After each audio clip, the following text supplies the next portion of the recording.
Alright, it's finally time to take some repairs on this again. And I said I might not even do a second part, because I wouldn't be able to source a CRT, or I thought I wouldn't, but if you'll take a look down here real quick, here it is, a 9-inch CRT shipped from, I think, Florida. Could be getting that confused with a different package I have on the way, but we are going to put it in this guy, and hopefully we'll see some extra life out of it. Now, I have to admit, this is not the only issue I think this Mac has. To explain this in the best way I can, there are a couple of issues that I've noticed, or potential issues. Now, the first one is simply that the motherboard might not work, simply just because, well, there's many things that could have happened to it, but it might not work. I didn't hear a chime when it turned on, and that is because, number two, I'm not sure the analog board power supply is working properly in here. And that is because when I turn it on, when there was a hard drive in this machine, I've pulled it out from the last video if you recall, but when there was a hard drive in here, repeatedly I would hear the motor start over and over and over and over. And that is not because the hard drive failed, because it actually still works. So it was starting up over and over and over and over again.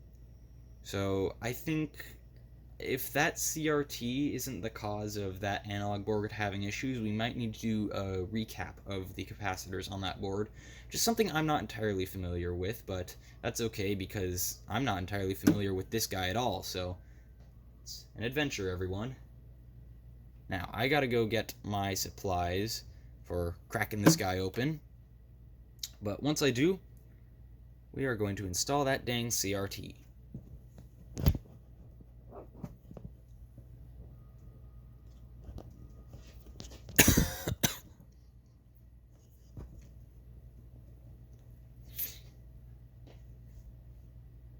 Alright, I've got the proper tools, and I should be ready to disassemble this thing.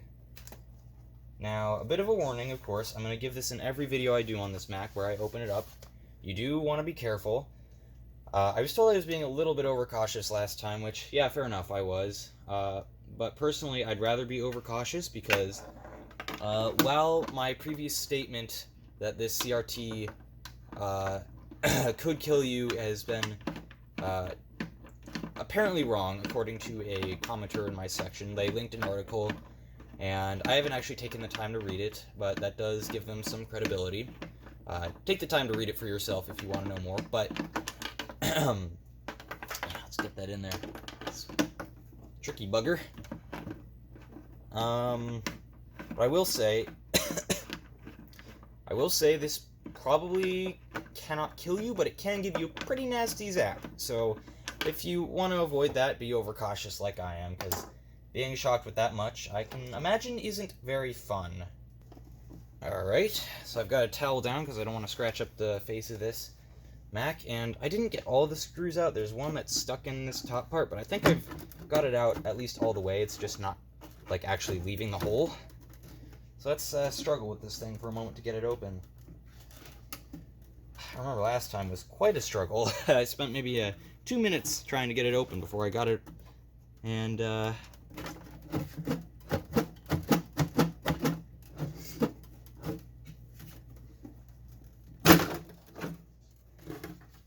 there we are. Alright, so if you remember from last time, the CRT in here is completely screwed up. And oh, looks like it's even more broken now. Looks like some of the glass is chipped off in here on the this little part, I think. Or has it? Can't tell actually. No, it hasn't actually. Looked like it did for a moment though.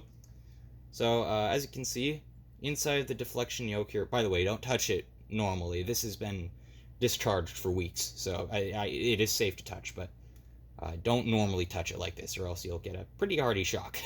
You can see there's actual glass stuck in here, and it just kind of broke off in here. And I don't know if I did it or if it was like that, but when I touched it, it just fell off.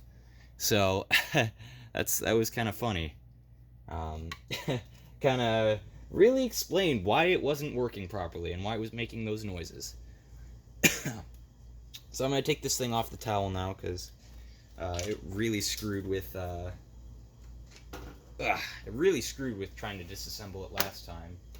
Really only want the towel for taking the sort of cover thing off.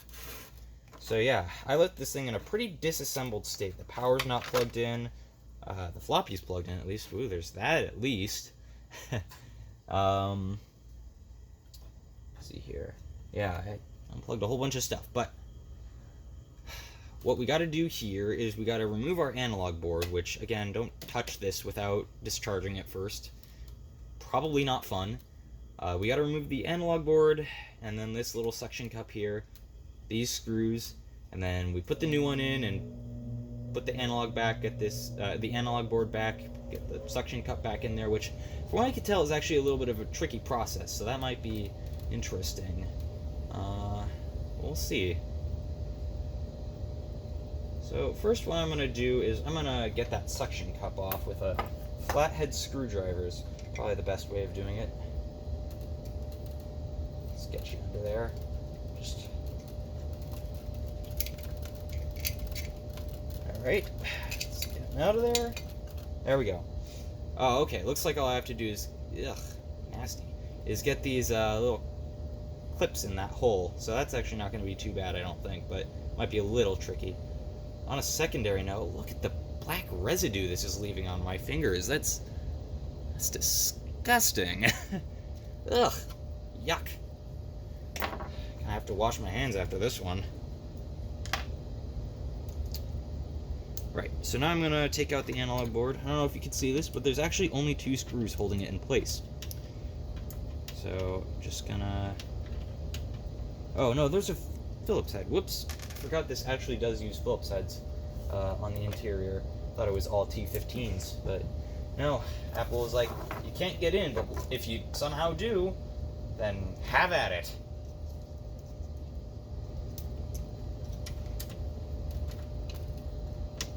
Oh, yikes. Looks like I really got it in there. There we go. Alright, there we go. Things out. Alright, now this should just come out just like that. And, oh yeah. One thing I forgot was I need to get this, little grounding thing out for the CRT right here. Now this is actually very important. You do not want to leave this, unplugged. It can damage the CRT, so make sure you put that in if you're going to replace this or need to unscrew it for whatever reason. Never leave this unplugged when you turn it on. Just not a good idea. I'm going to put this thing on its face again. I'm not even going to bother with the towel because I'm not going to move it around. Let's get these screws off. Now, I know you can't see this, but it's really not riveting stuff, so don't worry about it so much. It's been removed here. It's got some dust on it on the upper part. And as you can see, you can actually see right inside of it, which I think is kind of interesting. I don't know whether I want to replace this or put it on display, because I think it's kind of cool, despite being broken. But the important thing is that we have a new CRT, or I guess new in quotes, it's new to me, a new CRT in this packaging here that I am going to undo right now and put in this machine. I gotta be real careful with this, but I'm also pretty dang excited. The seller packaged this really well, so I'm very happy. So yes, the seller showed this thing working in the photos, but the shipping could have really killed it, so we'll have to cross our fingers and hope. To have hope. Which I have. Plenty of to spare. So if you need some to borrow, just hit me up. And for this project, I also have a lot of hope, because recently I watched one of my favorite YouTubers, Adrian's Digital Basement. Shout out to that guy, he's pretty cool. And he, a few years ago, did a Mac repair-a-thon, where he got 6 compact Macs, and he repaired them all. And among one of these was a Mac 2, and among all of them, he had to test multiple power supplies for, you know, bad stuff, of course. And in the end, he had to recap, I believe, 1 or 2. I don't entirely remember, but I can certainly say that I did learn a little bit about repairing these guys. Alright, so I'm going to put this guy back in, or put the new one in here, rather. That's what I should be saying. Oh, we do have one problem here, and that is that this little tab right here, this little screw hole, has been bent, so we're going to need to get some pliers and bend those back into position, but otherwise we should be ready. Alright, I've gone and bent that back into position. The other three look fine. This one's a little out of shape. Let's just bend that back in position. There we go. And, oh, jeez, I shouldn't have done that on top of my metal bits, but it's probably fine. So now we can put this in here. Be extremely careful about it. Let's just get that on top of the screw holes, align it all up. Let's get those screws back in there. Oh, apologies. I appear to be losing my voice a little bit, but hopefully it'll hold out for the rest of this video.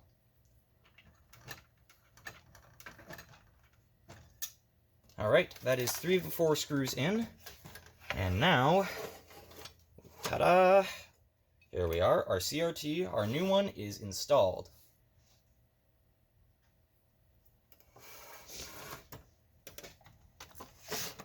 So now,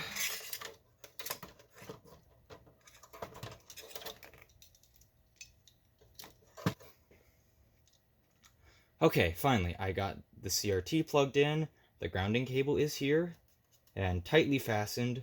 The fan's plugged in, that took a good amount of effort. The motherboard is plugged in, and I guess the only thing to do now is plug the computer in. Now, I've got to admit, I am a little scared to turn this on. Because for those of you who've seen part 1, it was kind of scary when I initially turned it on. After cleaning off the motherboard, the CRT went, and you could see that it was like kind of flashing, and later I saw that it was like electrically arcing when I turn it on one more time, just to see what was happening in a little bit of a greater detail. And that was scary. Now, this is a new CRT, and if the CRT was the issue, it shouldn't do that. Yeah, so really, I shouldn't be scared, but it is a little bit, concerning. But I guess with that, I'm gonna plug this thing in. Oh, don't move the computer. I'm gonna plug this thing in and turn it on.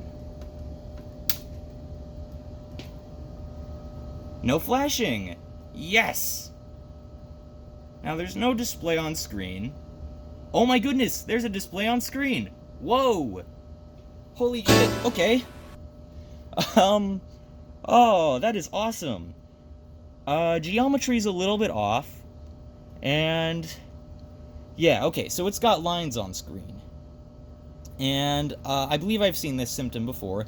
This means that the analog board or the motherboard... Oh my gosh, there's a floppy disk icon.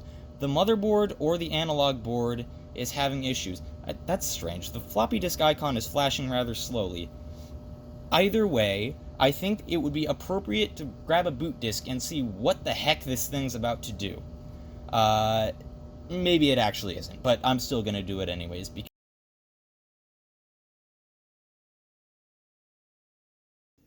Alright, take 2. I've got a keyboard and mouse this time. I don't know if the keyboard itself works, but I know the mouse does. I've tested it.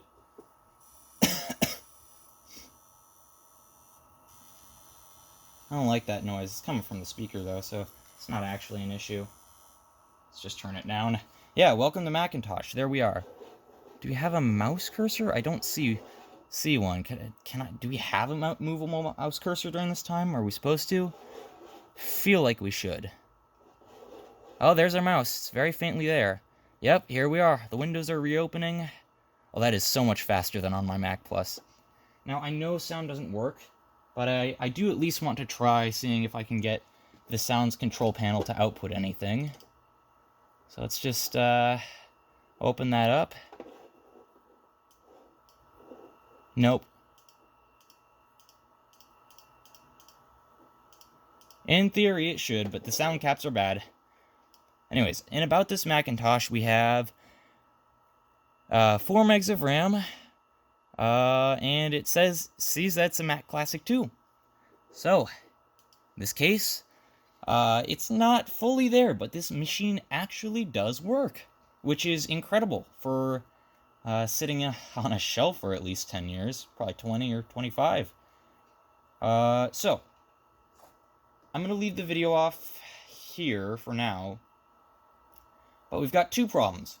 1, sound doesn't work, and 2, this display has a bunch of weird lines on it. It's not very nice looking. Maybe we can actually fix that up in the brightness tab here, but I think it's an analog board issue. Though I can say that sometimes it is just the fault of a CRT having issues, and that's how it goes. But as you can see, it does at least show an image, and that's somewhat good enough a note to leave this off on. I will give a little bit of a rest in peace to my Mac Plus, though, which is not entirely not working, but is showing more and more signs of a failing analog board, so I'm going to have to fix that up. And the floppy drive in it also just failed on me, so that's honestly quite annoying, but as you can see, at least this one's partially working. So, with that, I'm going to shut this thing down, I'm going to put it back together, and that is my goodbye to you for this time. Thanks for coming along on this journey. There's going to be another part once I do the research on how to fix this old machine up. But until then, see you later. Oh, I didn't mean to restart it. Whoops.